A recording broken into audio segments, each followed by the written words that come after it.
Hey, how you doing? Good morning. It's David again. Well, you guys know who it is.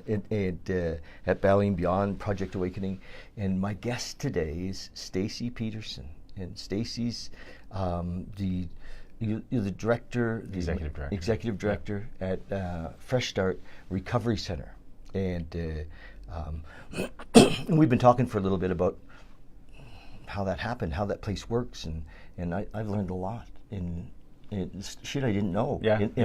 I'm in the community, and stuff I didn't know. Yeah. But I'll just tell you guys how this came about.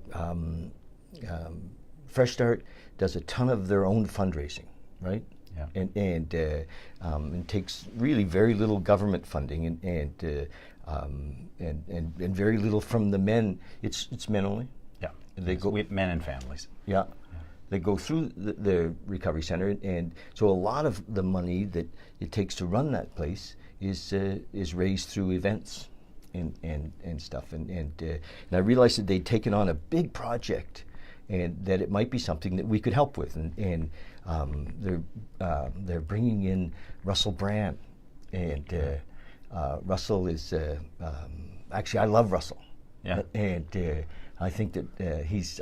I loved him when he was still using, and he was still out there, because he was so funny and he had our humor. Yeah. And had so Russell's coming in June, right? June 15th. Yeah. And so 2 shows. How many seats? In that room? We have there's 2 shows, 2,500 seats per show. So, wow, 5,000 seats. Yeah. Yeah, that's exciting. Yeah, it's completely exciting, and thanks for having me with you today, and for suggesting this might work to help get the word out and get some ticket sales and that. It will. Yeah. There's no question it will, and I mean, I think everybody loves Russell Brand. I mean, even though he's opinionated and he's sometimes a little bit arrogant, I think we love his arrogance. Yeah, I mean, life is short. Be real. I saw Russell. I was with a buddy of mine. We flew into LA, and then we rented a couple of Harleys and we rode to San Diego for a big convention down there. Mm-hmm. And I knew who he was, but I didn't know the depth of who he was at that time. And Russell's going through the airport, and we were passing him, and my buddy's like, "Russell, I love you, man." And I'm like, "Who is that?" And he's like, "Well, it's Russell Brand." And then I started to kind of learn a bit more about him, and then you realize he's quite vocal about his recovery and about. I mean, he's a pretty smart guy too, right? He's, no question. Yeah, really intelligent. I watch guy. all his podcasts. Yeah. Like I'm a fan. Yeah. I'm good. It's a bit silly, but yes. Yeah. No, me too, for sure. So, as David was saying, Fresh Start's been around. We're in our 27th year. We have a small amount of operational government funding. We have had great support from the provincial government for capital projects over the years, like excellent support. So they help build that building? They've helped build our buildings. We have our main facility, which is 50 residential live-in beds. We have outpatient. We have a family healing program. Plus, we have another 46 post-treatment beds in 3 apartments. And so like stage 2 or post-treatment stage 2. So the provincial government, the federal government helped build both buildings, and the community built them. So a lot of fundraising. We've got a phenomenal board that has been involved, from the beginning. When I started at Fresh Start, we had, that's 15 years ago, this May, we had our Abbeydale location, which was 6,000 square feet. James, just a second. James, will you bring me Russell Brand's book? It's on, thank you. Sorry. This is all live, eh? Yes, yeah. That's great. And we keep it pretty real. Yeah, totally. So we expanded from there just because of the need. We helped to co-chair. You were in Abbeydale? Yeah, we were in Abbeydale. Yeah. That's where it started. Well, the first one was in Midnapore, Okay. And originally in 1992, Tom and Carol Berthelot, wonderful people. They both passed now. Incredibly altruistic and giving.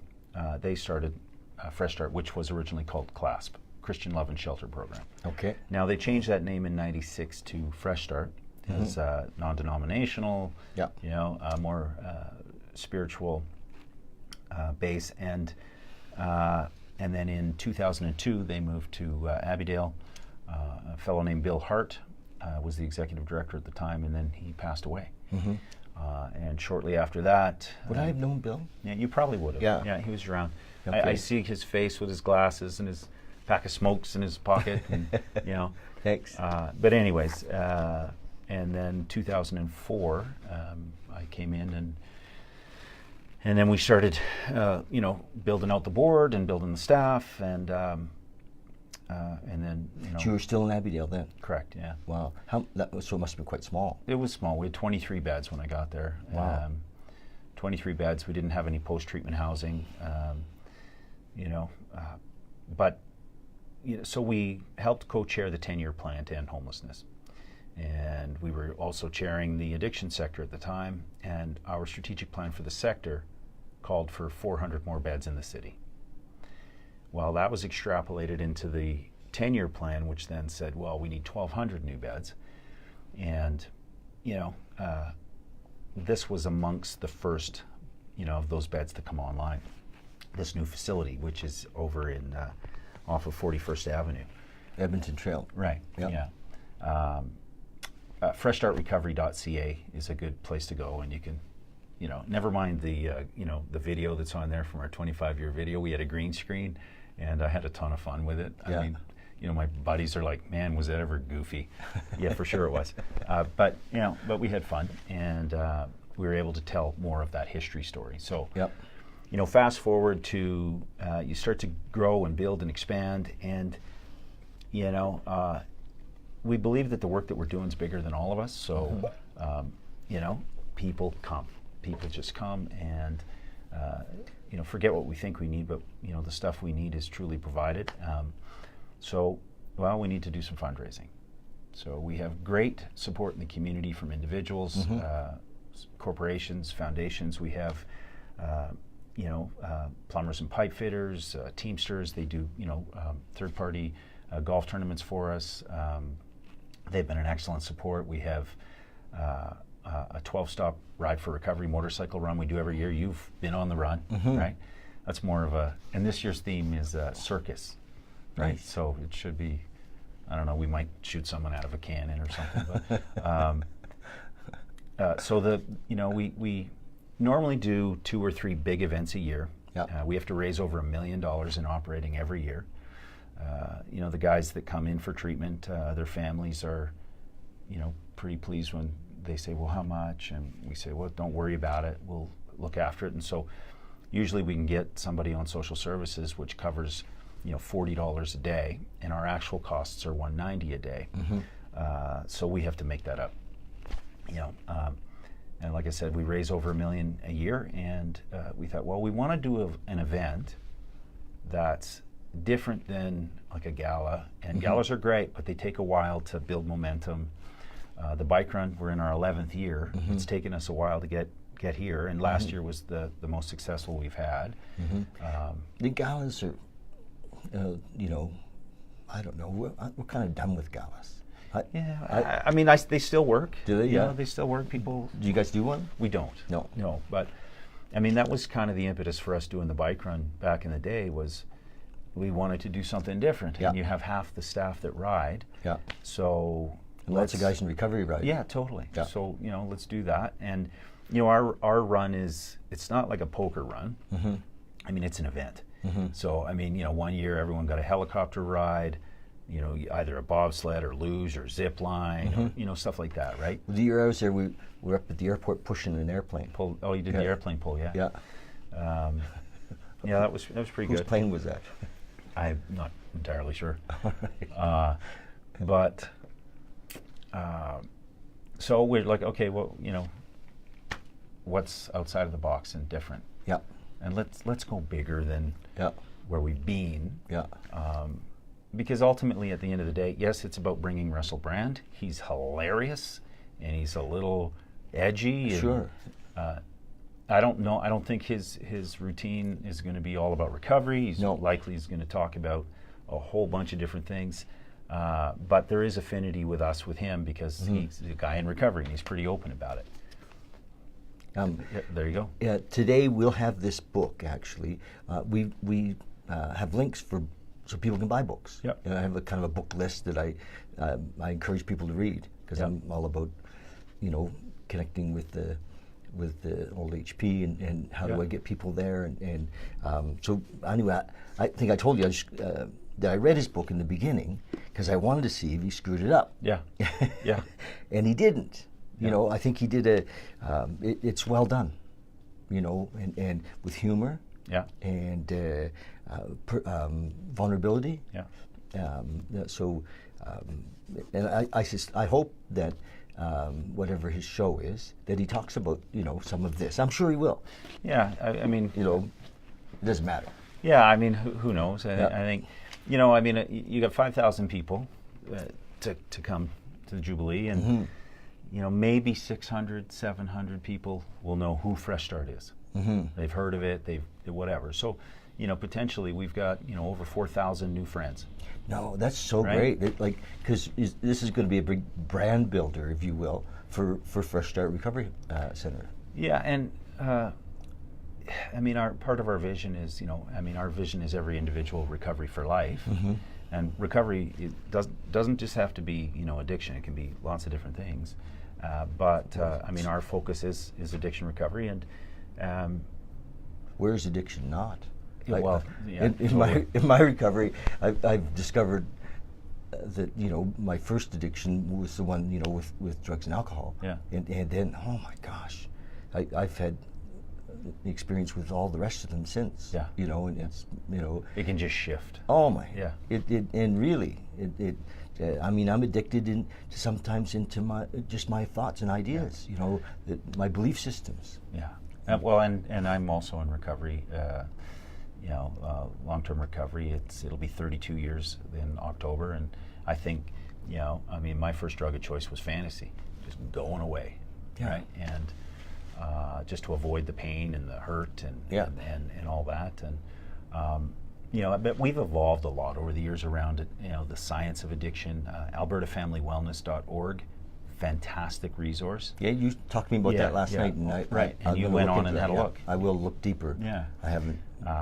But I mean, addiction, it's irrefutable evidence. It's a chronic brain disorder. So the part of the brain that's affected is where your executive functioning is contained. So if your executive functioning is impaired, you're not going to make great choices. And so from the outside, people will look at it as a moral deficiency because the things that people are doing, not all people, but some people do, under the influence, it's way out of character. And way past the influence. I mean, in sobriety. Yeah. My moral compass hasn't always been right on. Yeah. My executive decision making, that's why I need a manager. Yeah. And I have a new employer. Yeah, I agree 100%. So back to brand. I think brand is a draw. Yeah. So I'll tell you how that kind of came about.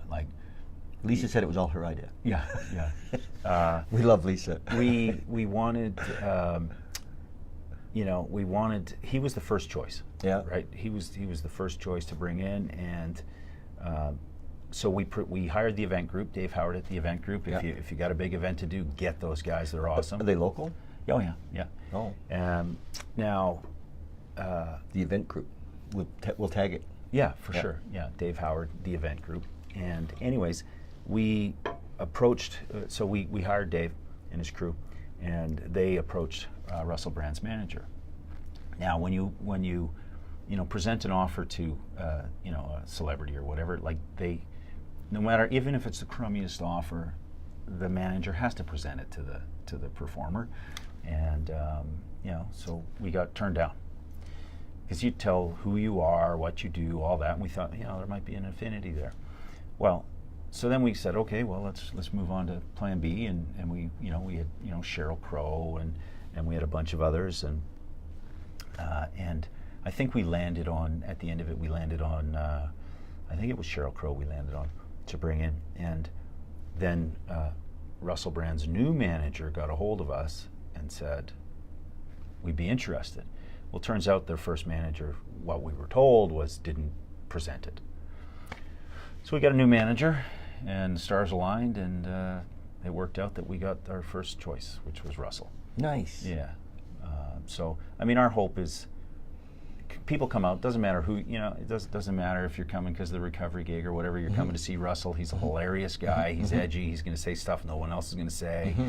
And but he's more than edgy. He's he's really freaking smart. Oh, he's incredibly smart. And you're going to learn shit.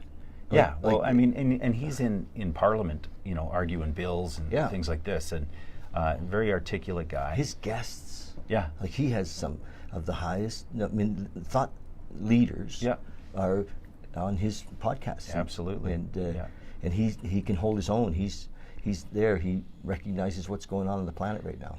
One of the things I love about him is, he's pretty savvy in all those areas. I mean, he's a smart guy and all that but let's say you're Joe sitting at your TV, gotten off work, you're sitting eating your dinner, and the TV's on, and or the computer, whatever, and you got Russell Brand there, and you're like, I like this guy. Yeah, he's pretty intelligent. He's pretty this, and then you find out he's in recovery. So what does that do to my brain? Watching this, it kind of changes my perception, and so I think about, what this does too is it helps get rid of some of the stigma, right? No question.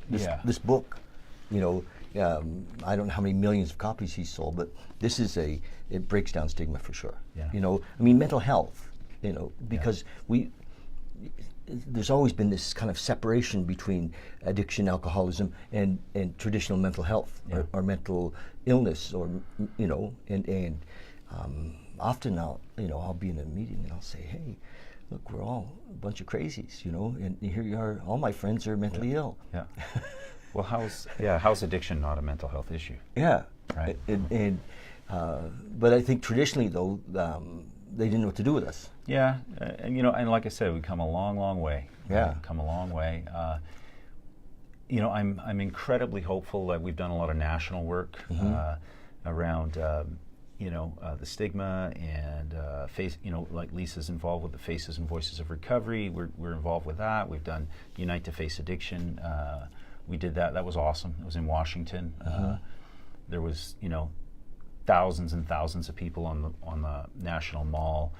Barack Obama spoke. Ringo Starr, Paul McCartney, the Surgeon General, Joe Walsh, Steven Tyler. And is Steven in the crew? Oh yeah. I got to meet Steven. Did you? Got my picture with him. He signed my book, and nice. It was great. And subsequent to that event, the Obama administration released over $1 billion to the recovery movement. Wow. So, I mean, part of the messaging too was you got 24 million people in North America afflicted. It's probably higher now, and most of the people vote, right? So you're affecting political will, and people in recovery, people that have been afflicted with addiction, are the most talented, incredible. Oh yeah, people I've ever met in my life. Yeah, I mean, even when I was a kid and my uncle was in and out of the hospital, and the melatonin. No, what was it called? The belladonna treatment. Belladonna treatment, and all of that stuff, and that's like in the '60s, Yeah. And he was brilliant. Yeah. I mean, everybody knew that his name was Lloyd. He could do anything, and yet, he had the disease. It was deep in our family for sure, and so yes, there's some real brilliance in generally. Yeah. And I love working with young fellas who you can just see it. If they can get out of this, they can move to a higher vibration. Yeah. And I think that spiritual recovery is as we move into out of fear and shame and guilt and anger and into courage and love. Forgiveness. Yes. Yeah. I'm a big fan of David Hawkins, Yeah. Dr. David Yeah. Hawkins, and read all his stuff. And actually, I just read letting go, I read it to our audience. Yeah. The whole book, and it's an amazing book, and we just in one sitting. No. I'm just kidding.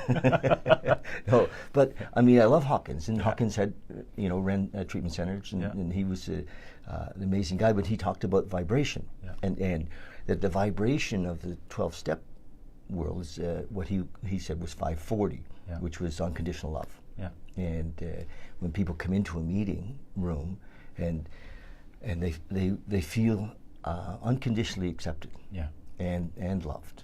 And that vibration lifts us out of that, that lower place and into and it's hard to describe. We call it God, and often I'll help new guys with their concept of that.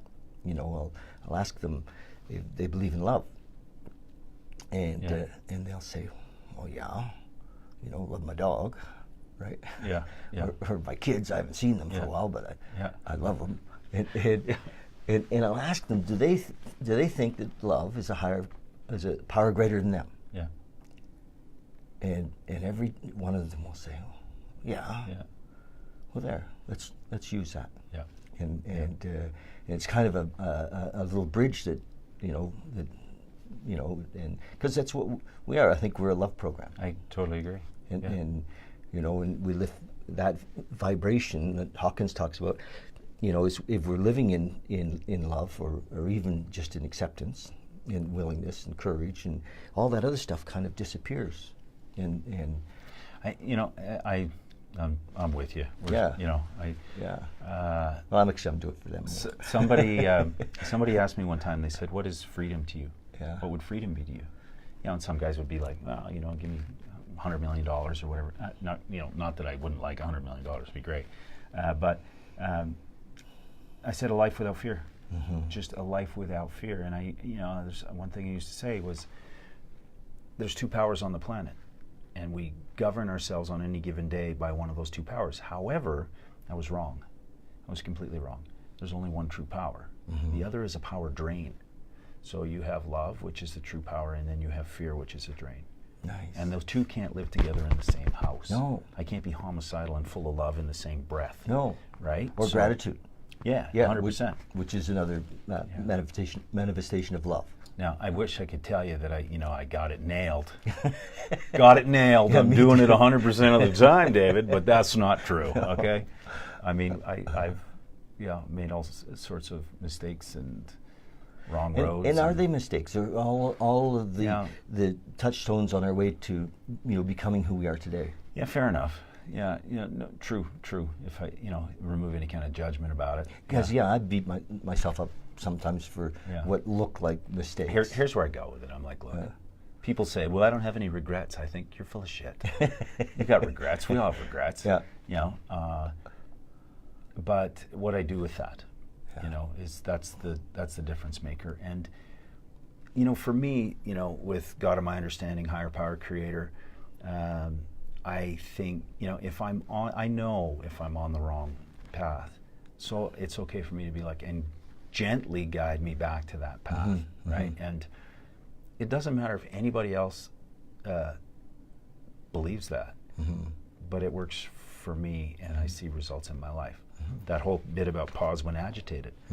We pray for an intuitive thought or decision. So, but I've got to pause. Yeah.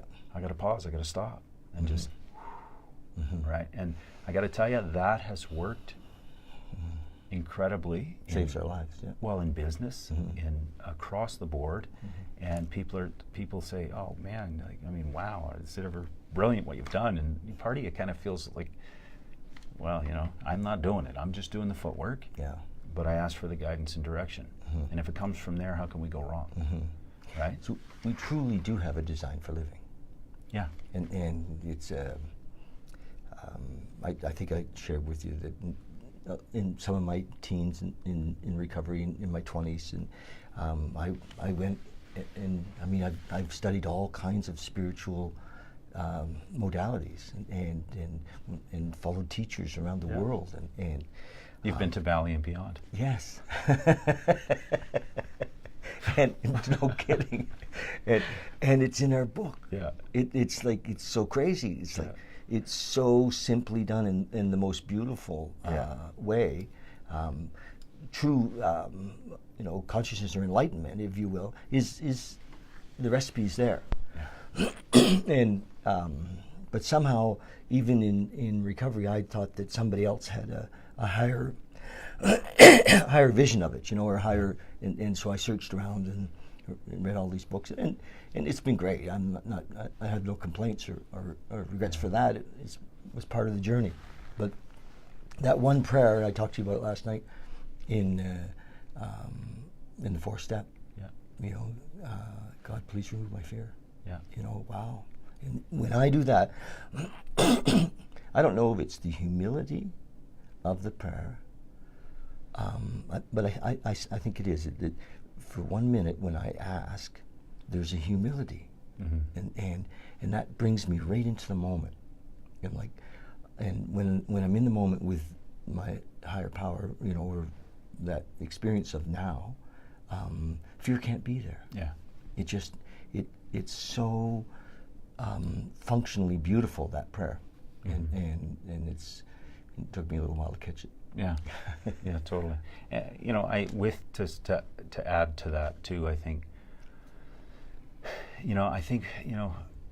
just my perception is that you have a lot of people that are looking everywhere else. Yes. Looking everywhere else for the answer, and really, you just need to go as far as your bathroom mirror. And there's that part that resonates that says deep down within, every man, woman, and child is the fundamental idea of God.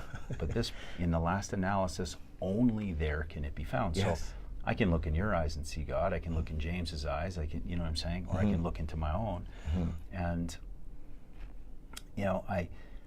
for a lot of guys that we work with, I think one of the hardest things is to get these guys to forgive themselves. Because they'll get into recovery and they'll build things up, and until they start to really forgive themselves, and I don't think it's limited to someone in recovery, they'll blow apart the good that they build up because on some level they don't feel they deserve it. So then when you do some inner excavation work backed by some science, looking at the ACEs stuff and Alberta Family Wellness stuff as an example, you think about back to when you knew beyond a shadow of a doubt that there was a God, a creator, a higher power. You could do anything. You were invincible. You could ride your bike to China if you wanted. You just had that innocence. And when I, over the years, researching, working with different people, you start to look at what point in their life did they give up on a higher power? And it was at the same time that they started to believe other people's and societies, not everyone, I'm not saying, not throwing it out there, but other people's sick opinions about who they are. So if you tell me that deep down within me is this higher power, but on that level I've disconnected and I'm divorced from that, it doesn't make sense to me. But then when I start to go back, so when people start to wake up spiritually, my suggestion is they're not learning this stuff for the first time, they're remembering. They're remembering. I certainly agree. Yeah. And the addiction to the story of what my life should be, as opposed to connecting with in the moment with what's possible. I get that when I'm running the show, the story's going to be short and small. Yeah, totally. And when I get out of the road, the possibilities are. Look what you guys have done. Yeah, well, obviously God's involved, and you've invited that. People have said, well, we want a cookie cutter what you guys do, and that's great. And we have a phenomenal building. It's 40,000 square feet. You have a gymnasium, you have a theater, you've got the games rooms, you've got meditation room, you got all those things. But it's not about the building; it's about the people. Yeah. Right. And you've mentioned a couple. You mentioned Lisa and. I've got a phenomenal. She's great. Yeah. I've got a phenomenal crew. Yeah. And that is the difference maker. So, all those awards and all that stuff, the national recognition, blah blah blah. It's about the people. If you've got the right people that can engage and have a loving relationship with another human being, then great. if you think you've got to, I don't know, sort of dominate the sector and go after, force stuff, it doesn't work well. It might work for time, but there has to be balance. Well, Hawkins, power versus force. 100%. Yeah, hands down. And so not competition, but creativity. And you know what? For me now, today in my life, like that power versus force is huge. When I'm forcing things, I sometimes know I'm forcing stuff, and I'm like, it's going to break. I know it's going to break. Watch this, right? See, I told you. And right, boy, that was dumb. Let's try it this way. Yeah. Yeah. Well, it's great that we have the awareness of that, and that's our example to be able to give that, to share that with others. And I'm so thrilled to be my age. Yeah. To have, and you look awesome, man. Right? To be my age and have, like I came in 1980, so I have a bunch of years in, and I have kids that I talk to almost every day, that have amazing lives, and two in recovery. Yeah. And I give them little or no advice. Yeah. And but those are the gifts. Yeah. Not necessarily the size of my bank account. Yeah. But the size of my, the people in my life and the love. And I have two wonderful exes. Yeah. And because, that love was always involved in even as relationships shifted or changed, and I was, I'll just tell you a short story. When I came in, my daughter was 6 months old. Yeah. And, I woke up one morning, I had my crossroads morning when I was like, holy shit, I'm in big trouble here. Yeah. And had, no education, like formal. I had lots of street smarts. PhD. PhD in I was and my Harley, my friends, and traveled that side of, and I was kind of proud of that. I'd been, I was a rebel,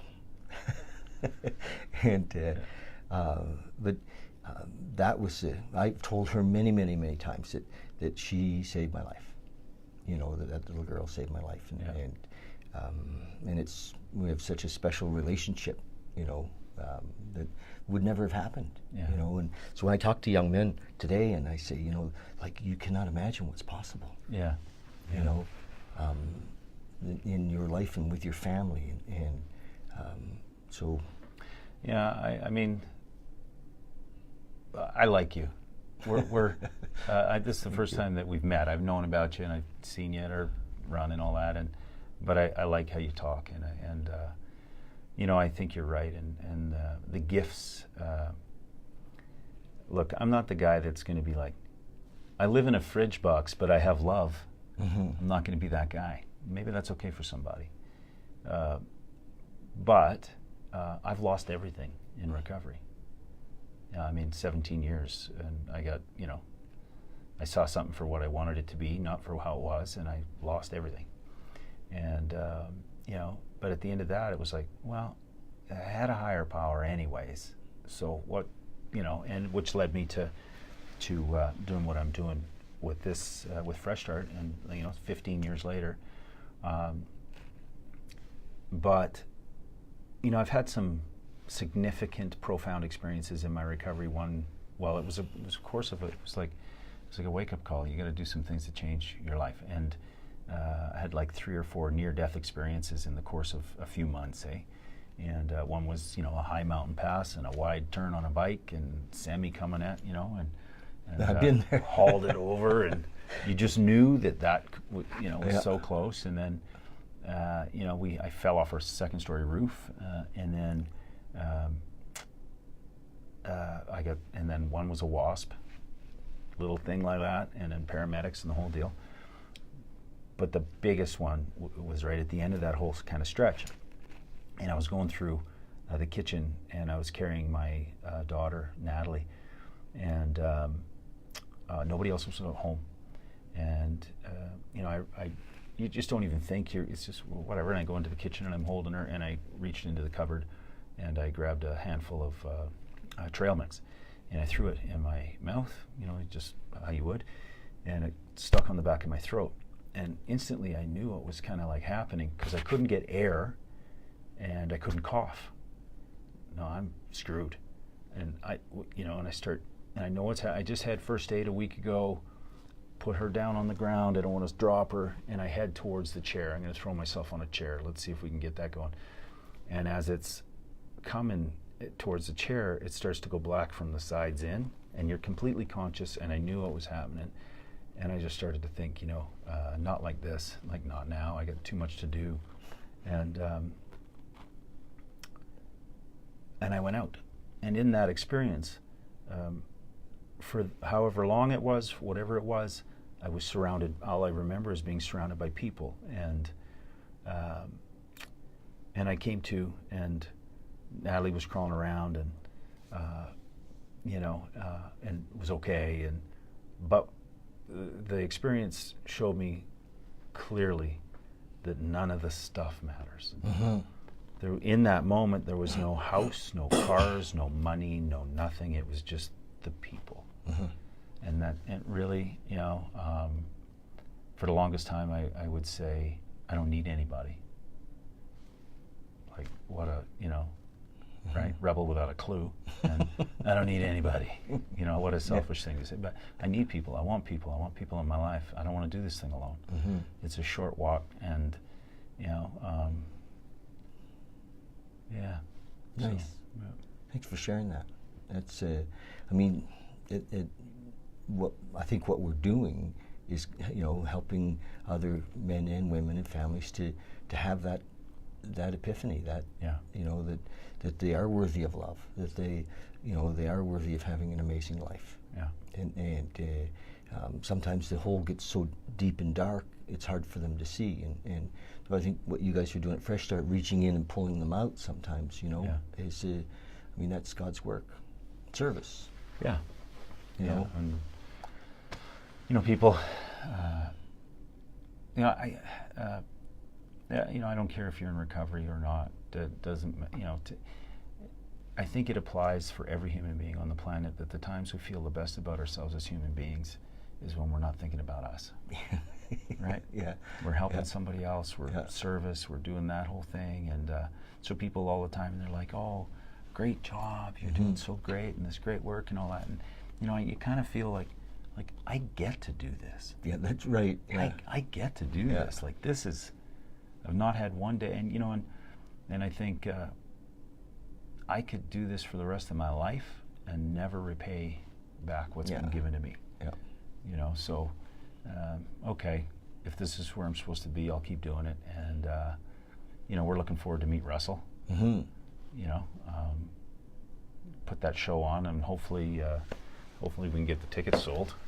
No, we'll get the tickets sold. I know we will. Yeah, like that's it. I think is he doing a show anywhere else in Western Canada? I don't believe so. Last time he was here was like 6 or 7 years ago, and they sold out then. So he's doing 2 shows. We have 2 shows, one at 6 p.m., one at 9 p.m. People can get tickets via Ticketmaster. Mm-hmm. I get lots of calls. Can I get tickets? Can I? They kind of take that out of your hands, right? Mm-hmm. So that's good. And ticket prices are reasonable. I think they start at $69 and go to $139. Mm-hmm. So it should be a really great time. Mm-hmm. So because I've spent a lot of time listening to his work. Yeah. This is his life is about service. I mean, of course, right? Yeah. He wouldn't have be who he is if it wasn't. Yeah. He recognizes that the old saying that he gave and gave and gave until he got it all. It's pretty good. Is and the thing that we get to get is what you just talked about. People in our lives and people who care. I think part of what I would add to that, which, I totally agree with you, and I just think, what's our motive underneath the giving? Mm-hmm. Because if I go out to give and I'm like, when's it coming back to me? Well, no, and I don't really. I don't know mean you that. know. I know you know. Yeah. But But it's just a fact, though. We're in service. yeah. I mean, it's not a guaranteed fact. I mean, who knows actually what the big plan is, and I just recognize that in my life I feel really blessed. Yeah. And it seems that we have sometimes those dark nights that when the skies open up, and this last couple of years have been a real opportunity for me as well. Yeah. To grow in my connection and also in my service. I got my ass kicked, but what came out of it was this amazing thing of helping people create meditation spaces, and we're doing I teach meditation here. Yep. On Monday nights. We have a group every Monday at 6:30, and some from our fellowship come, Yep.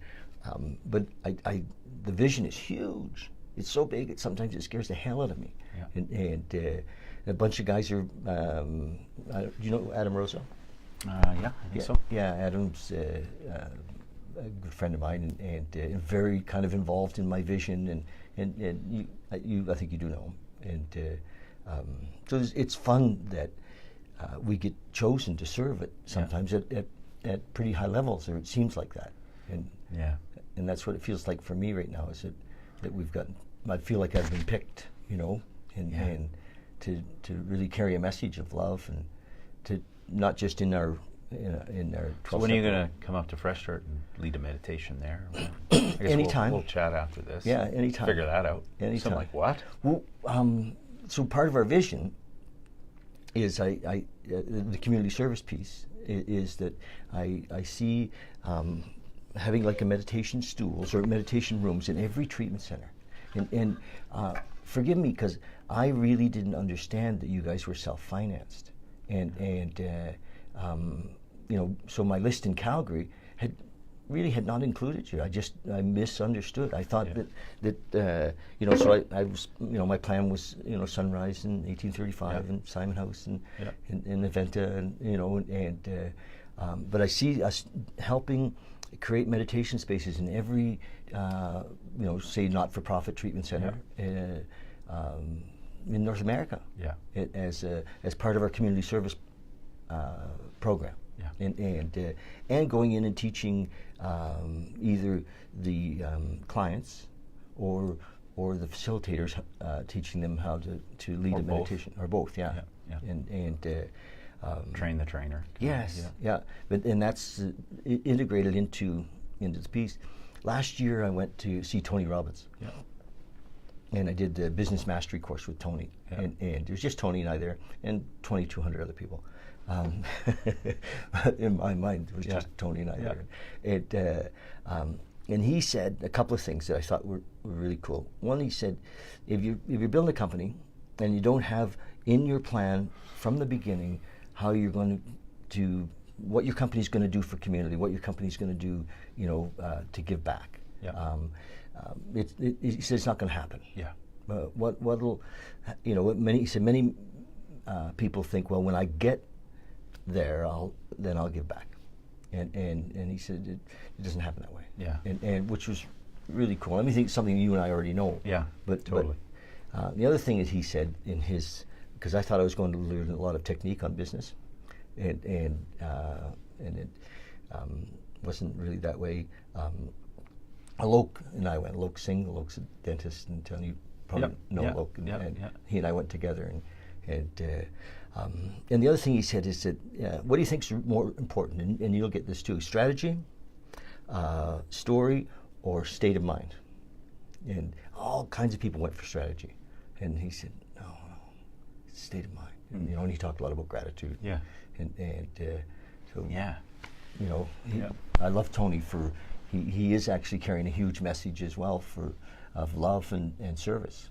And it's funny, when you're talking, I think about, I was thinking about the funding that we bring in, and we have a very small percent of guaranteed funding, very small.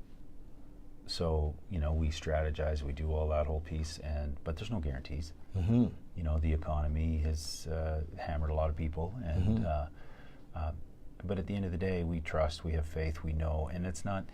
And plus, we do the footwork.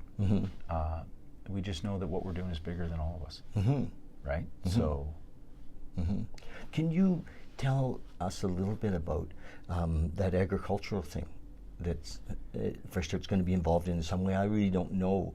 Am I going to be in? Are you talking about the social enterprise, the restaurant, the food truck? Well, you could talk about that too. Oh, you're talking about over at Pokar.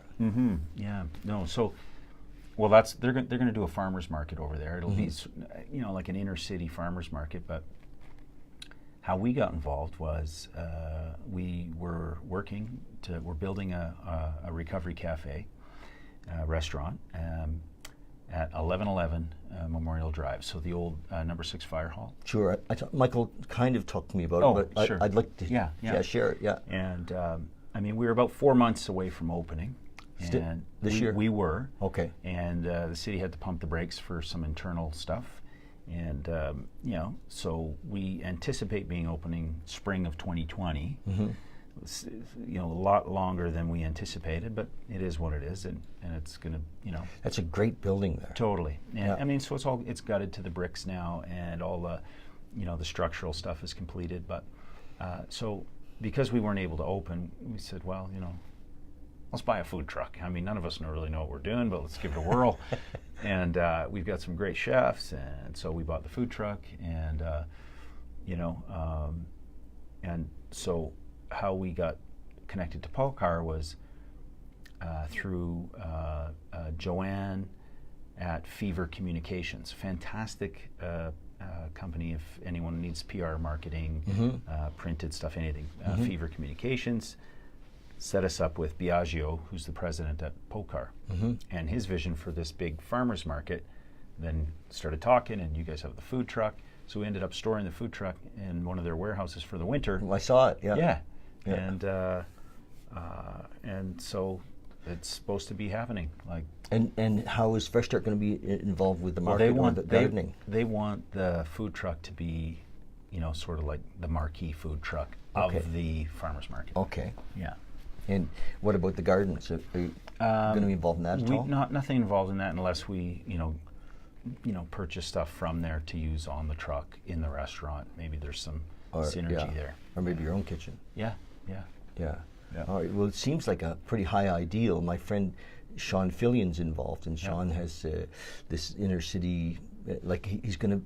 I think, and a lot of people think that we're going to have to grow our food closer to us. Yeah. That we're going to be growing our food in warehouses, and it's the future of food, and because we can't keep transporting from California or Mexico. And I know this is an aside, but so they have quite a grand vision. Yeah. And we're going to be there as well when we move from here. You guys, Bali and beyond is going there. Yeah. Yeah, that's cool. And really cool. So we'll be neighbors. Yeah, that's awesome.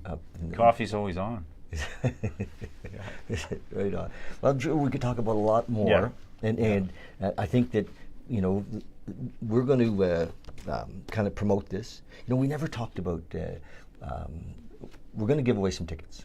And you and I never talked about that, but a little bit. Even if we buy them and put them out, is that okay? I think that would be fine. Yeah. Okay. So that's we're going to give away some tickets, and I think that'll be a great way for us to help to support promoting this and some filling the room. Yep. I can't imagine that a night with Russell Brand would be anything but friggin' amazing. I think so. My sense about it is we haven't really done any major advertising. We've done some Facebook. Lisa handles all of our social media, so between her and Jillian, our events manager, they've put together some great stuff for social media. The event group has done I think Avenue Magazine came out today with something. The Herald did something, but we really haven't gone out with any sort of marketing. But I think it's going to sell pretty fast. Yeah, me too. Yeah, it'll be a sold-out show.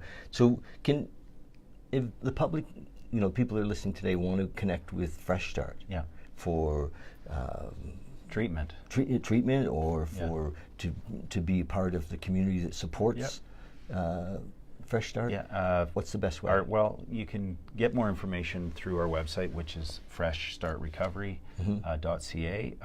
Our main phone line is 403-387-6266. Anyone can call me, right? Nice. Yeah. Well, we'll put your main phone number on the, the information on this. Sure. And then, Lisa handles a lot of the PR stuff too, so Lisa at freshstartrecovery.ca. Yes. And if you want to send me an email, it's Stacey, Stacey, at freshstartrecovery. Appreciate it. Thank you. You and what you're doing. Yeah, well, you too. Fun. We're going to do some stuff together. Yes. Yeah. I think so, yeah. I've learned so much about Fresh Start today. I had to, my ideas were incorrect. Yeah. Well, Yeah. it's all good. Yeah. Come on up. And Yeah. we'll do a tour. I like that. Yeah, I think we're done. Hey, bye.